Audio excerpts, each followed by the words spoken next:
What is up, guys? Welcome into the long-awaited podcast with Jesse and myself. This is Guerilla Hockey with JJ and Jesse. JJ and Jesse, Jesse and JJ. How did we? JJ and J, and we can just assign the J's wherever we want. So many J's. And you talked to Jack Johnson this morning. I did talk to J's are everywhere. We got Ryan Johansen to talk about. Talk to Jared today. Jonathan Drouin. Talk to Jared. Valeri Nichushkin. Justus Annanen we'll be talking about as well. But no, we'd like to welcome everybody. This is our first episode here. We had a dry run last week just to see how our chemistry was. It's still there. It's still there. But we're excited to talk some Avs hockey with you guys. Of course, training camp underway. The 23-24 season is officially a go. Yeah. Fun time at training camp today. Dude, it was super fun. I do want to say we said that we weren't going to do all the same stuff that we did on the dry run, but I do just want to call out real fast. Today's Thursday. We're 1 week into Guerilla Sports. The reception we've gotten has been amazing. It's been overwhelming.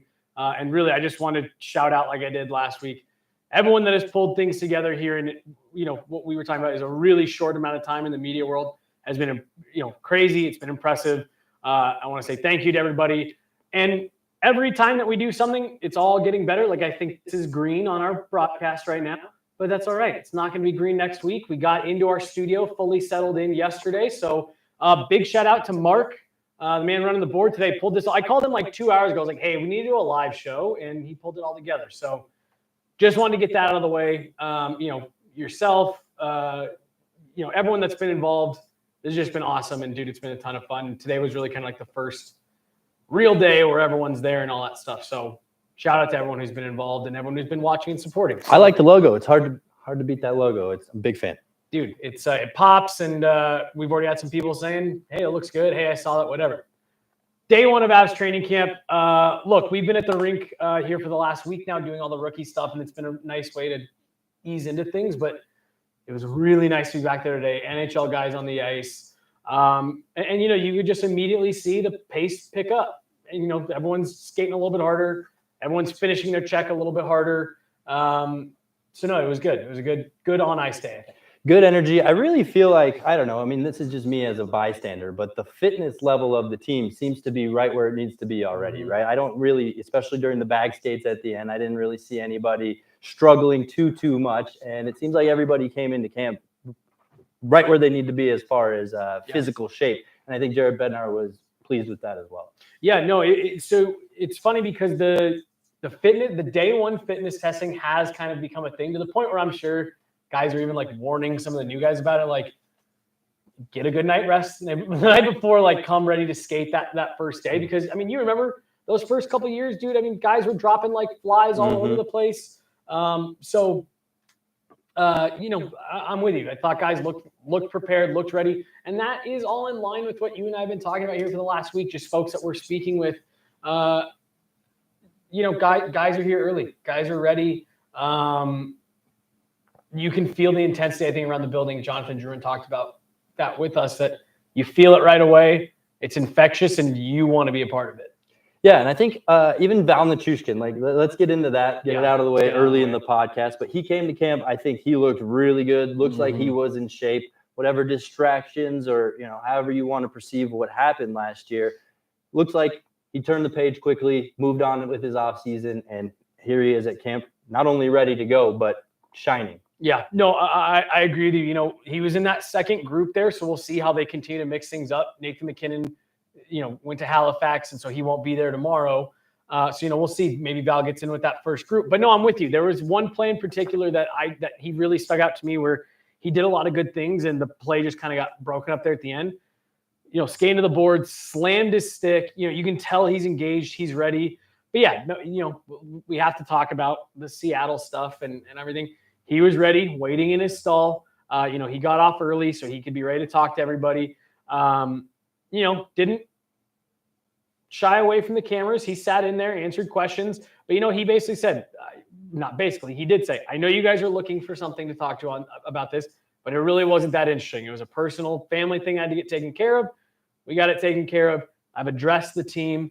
I'm back now. And he did say, I thought it was interesting, had the Avs won Game 7, he did say in his scrum that he probably would have played in round 2.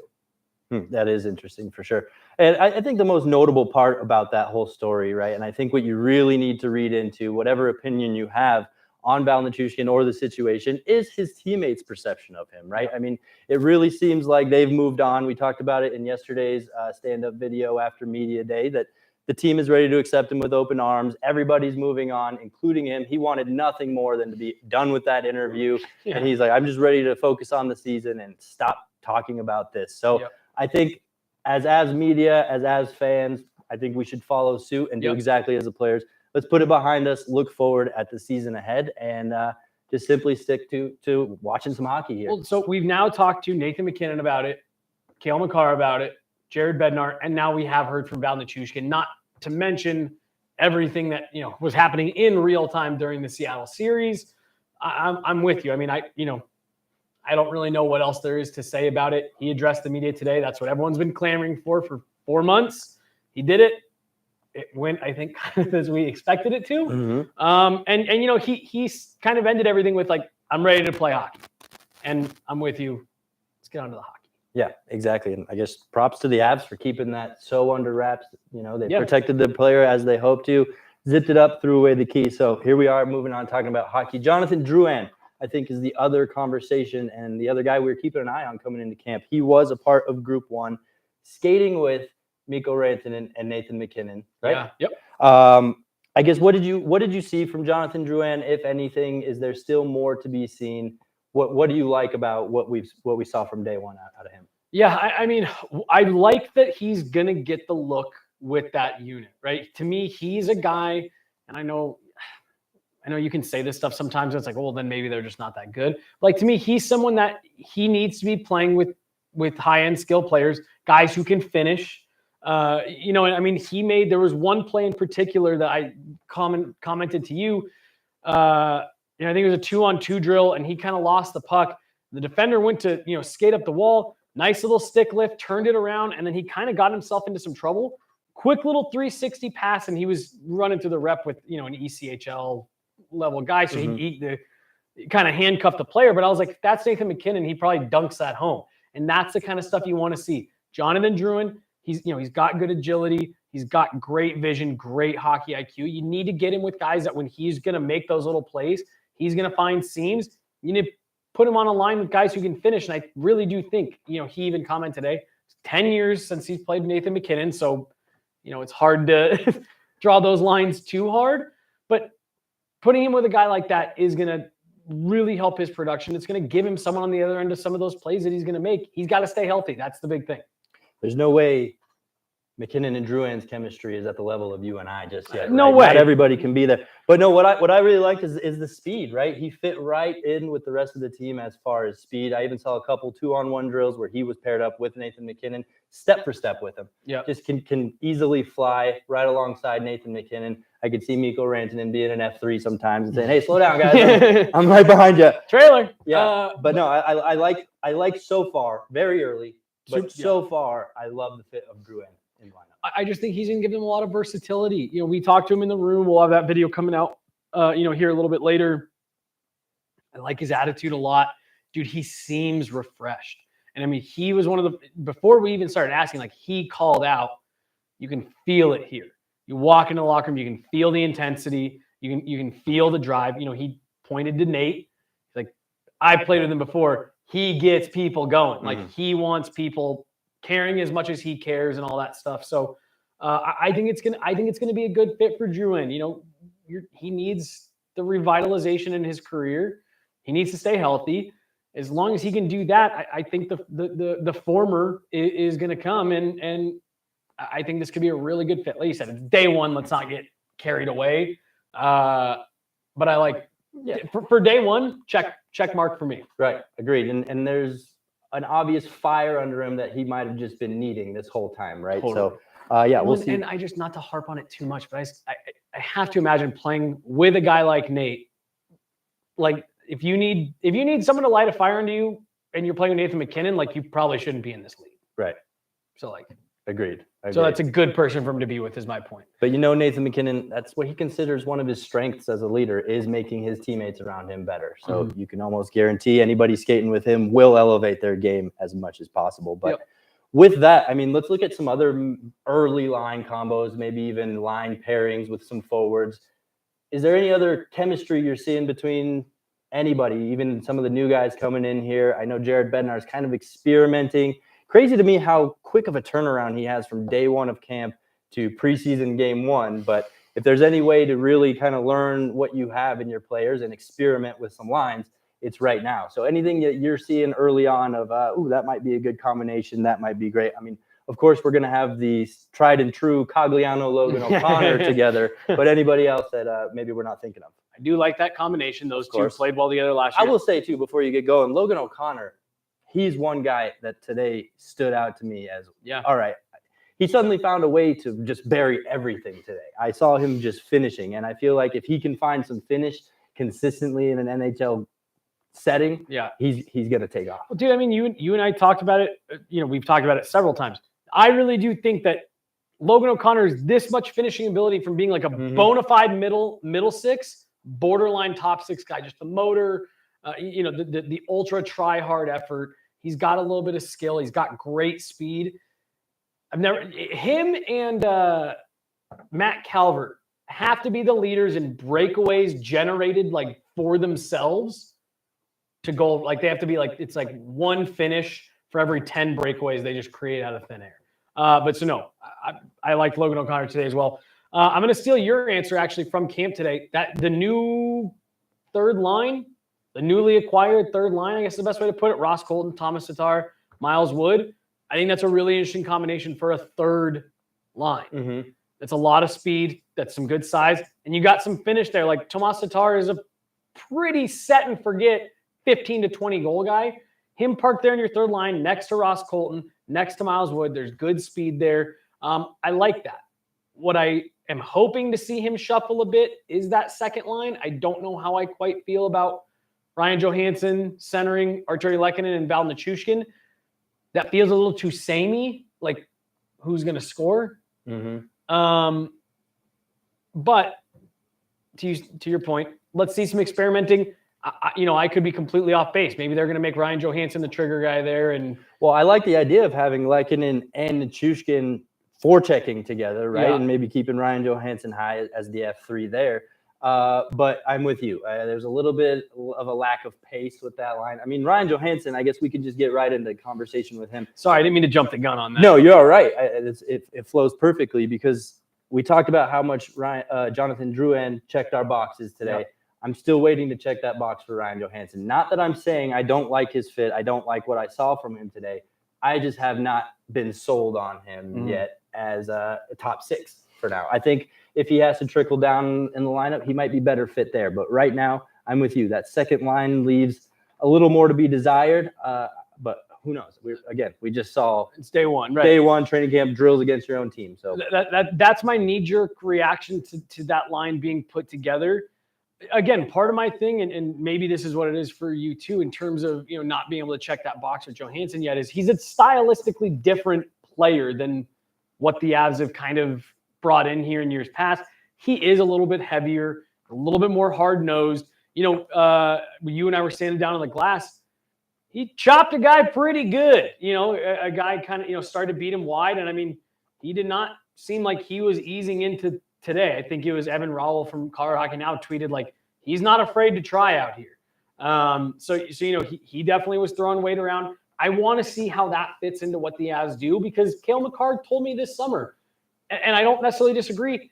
That's a player they didn't have, like that archetype of player, something they didn't have.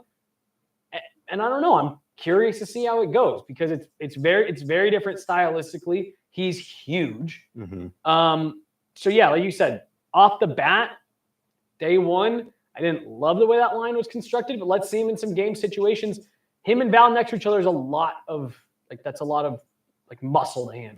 It's heavy. And along with that was an obvious tactic from the Avalanche this offseason, right? Get heavier. Even Jared Bednar admitted today they just simply didn't have that physical attribute to their team last year in the playoffs. So you're right. Let's see how Ryan Johansen fits in a game style. Let's see how good he is at checking. Jared Bednar loves checking.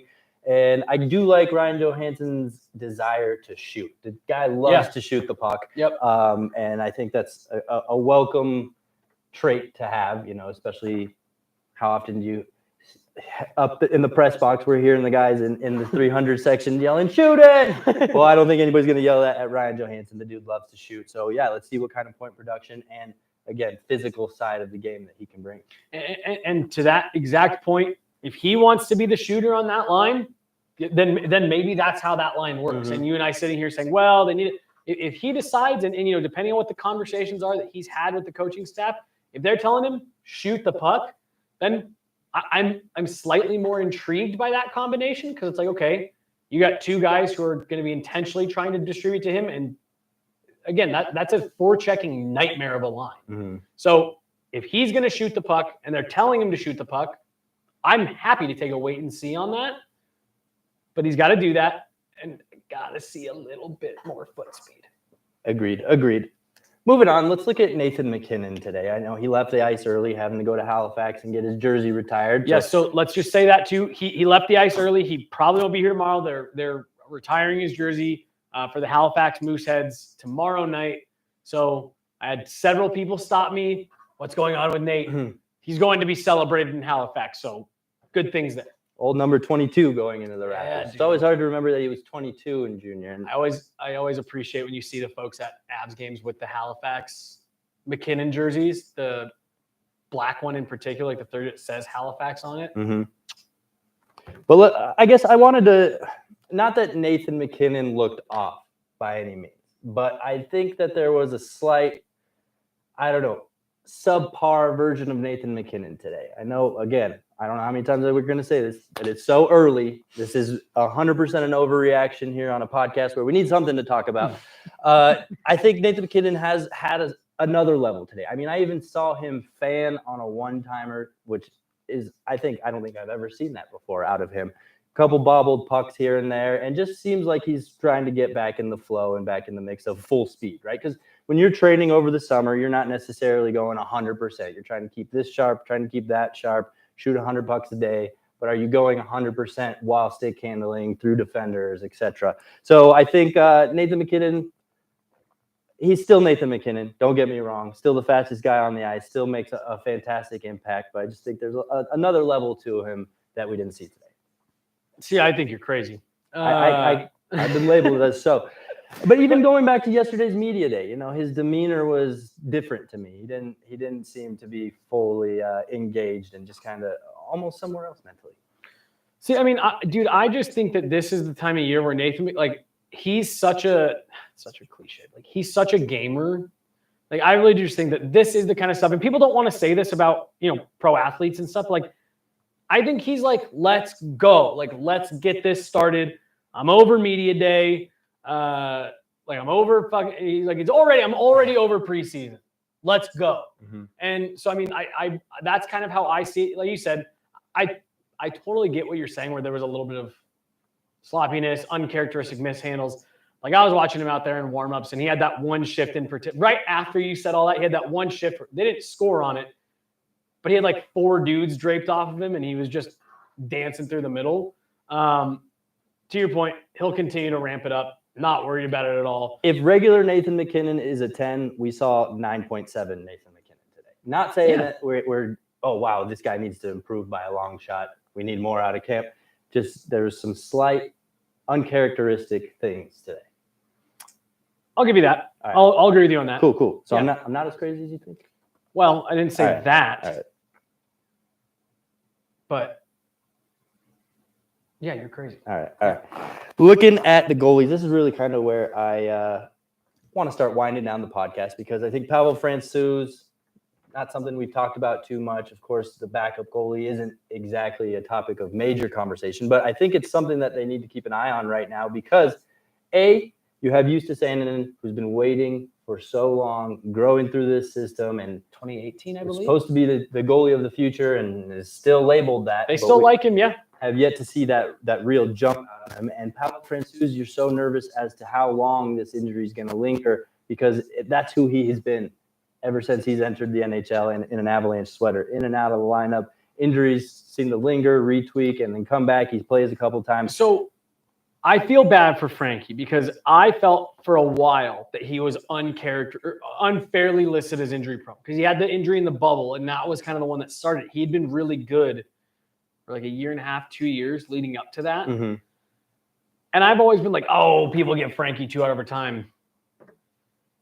But now, to your point, I mean, it's been it's been since the bubble. Talking about 3 going on 4 calendar years here. Now, I don't know if I'm speculating or these are actual fact, but, take it with a grain of salt. I want to say for a while he was dealing with a groin, then he was dealing with a hip, and now we're talking adductor, right? Yeah. So, yeah, it's been a combination of several injuries, right? It's not just retweaking the same one. Right, the Semyon Varlamov thing here where it was just growing every 6 weeks. Mm-hmm. And again, I don't know if that's more concerning for Paolo Francouz or if it's just like, dang, this guy's on the worst run of luck of all time right now. Like, I don't know which one it is. Sure. Which is he the crazy injury-prone guy, or is he a guy that's hurt 3 separate, very crucial parts of your body for being a goaltender, just so happened to be 3 consecutive years?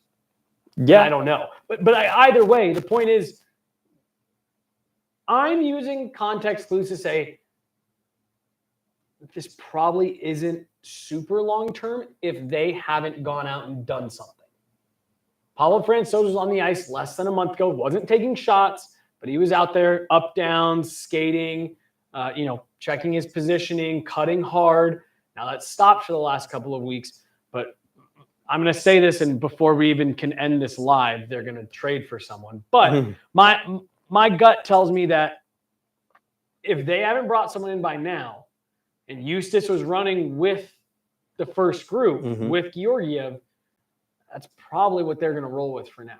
I think it's something that they have to give a chance to, right? You got to see how he does. You got to see if he can fill that role, because then you don't have to bring anybody. Save some money there, not worry about all the cap. Save some money, save an asset. Yeah, not worry about all the cap hoopla you have to go through just to bring another guy in. But exactly that. When he does return, it's an easy swap for Francouz to just slide right back in there, send Eustace to the Eagles, and continue the pattern. Because I'm sure if Eustace does claim that, all right, you know what, I'm going to be the guy behind Francouz next injury, because there's going to be another one, he can just hop right in there, slide in some games, and maybe even get you some W's. Yeah, no, I'm with you, and that's where I'm at too. He's shown you enough over the last couple of years that if we're talking about 2 to 3 weeks, not quite in November, I'm fine with running with, and I mean, really, unless you can start leveraging some LTIR with Frankie, I don't even think that they're not in a position to go bring in another goaltender. No, and I'm comfortable with Annunen getting a shot. He has to prove otherwise. Yeah, that he doesn't deserve the role before we kind of just shove him to the side and replace him already, right? Georgiev played, and now you don't want him doing this again necessarily, but he played more than 60 games last year. He's a guy that said, I like to be playing. I like to be in a rhythm. I like to play a lot. I don't like going even just 4 or 5 days without getting in a game. So roll with him. Roll with him, mix in Annunen, see what he's got. And if you get Annunen in there and he just gets shelled, well, 1, you need to reevaluate where you're at with him in general. And 2, then maybe, you have to figure out another solution. But I'm with you. For right now, he's been in your system for 5 years. It feels like he's gotten incrementally better every year. Jared Bednar today made sure to point out, Annunen showed up in great shape. Again, for the second year in a row, he's shown up in great shape, ready to play. He seems focused. He's got a good relationship with UC Parkala. I'm with you 100% on that one. Give him a shot. If it doesn't go well, figure that out then. You've got your number 1. Let Eustace run with it. Parkala has always been fascinating because he's just a guy behind the scenes, bringing magic, right? Always helping the goalies, making them improve. They always have nothing but great things to say about him. Even through all the changes we've seen throughout several years now, UC Parkala is the one constant. Yep. And he's a guy we don't really ever get to hear from or talk to. So I just love that, energy he brings of just like being the magic man behind the curtain. I don't know if you have Georgiev on here, but I just wanted to ask you what you kind of thought. 1, did you think anything in particular of him today? And 2, I know you chatted with him as well after. No, I mean, he looks himself. And that's kind of where my approach with him is this year, is we saw what you can bring last year. How do you build on that? How do you continue to grow after such a good year, but yet being disappointed in the long run, right? And he kind of fluttered downward towards the end of the season. So how do you pick yourself back up, rebuild, and again, improve. I mean, you're one of the most elite hockey goaltenders in the entire world. It's got to be hard to continue to grow and continue to get better, but at least staying sharp and keeping your skills. He loves to do reactionary drills off ice, right? He keeps a tennis bag or tennis racket in his hockey bag because he likes to, the speed that a tennis ball comes off of a wall when you hit it with a racket. He likes to, use that to keep his reactions sharp. So, for a fact he's going to be the same. I'm curious to see how he takes that step forward. I asked him about his pads. I did too. Did you? Yeah. Because I did. What did he tell you? He's running the same set as last year. That's exactly what I said. I asked him. I said, I see you're wearing the same pads. How much do you put into designing new pads, and what are you working on for the year? His answer was essentially, I put a lot of time into it last year, too much time. So this year, I just decided to go with my old pads to remove that from my thigh and just go out there and play hockey. He told me, I'm not bored of this one yet. I was like, it must be nice. No, because when he was in New York, he liked to experiment with pads. You and I talked about, he had a couple different iterations last year. So I was expecting him to show up with something brand new. So yeah, when I saw the same setup, I was like, is it a superstition thing? It felt superstitious last year too, because he would whip out those third jersey pads when they weren't wearing the third jerseys. Yep. And you're like, well, this is a color clash, but it must be a comfort thing, a superstition thing. Yeah. You know how hockey players are, and even more so goalies. Yeah. But no, he just said, not bored of them yet. So I guess that's a good answer. Well, especially since it was the second time he had answered. Yeah, I know. Had I known that you had asked him first. Last thing here, just anything notable out of the other new guys. We didn't really get too much into Ross Colton, Miles Wood, Thomas Tatar. Anything that you noticed or want to speak of from those guys? I talked to both Thomas Tatar and Ross Colton after. They both said that they're near the end of that first session, that the altitude was hitting them a little bit. But no, I mean, really, dude, I thought all the new guys looked good. Again, for the roles that they're asking them to play, I thought they looked good.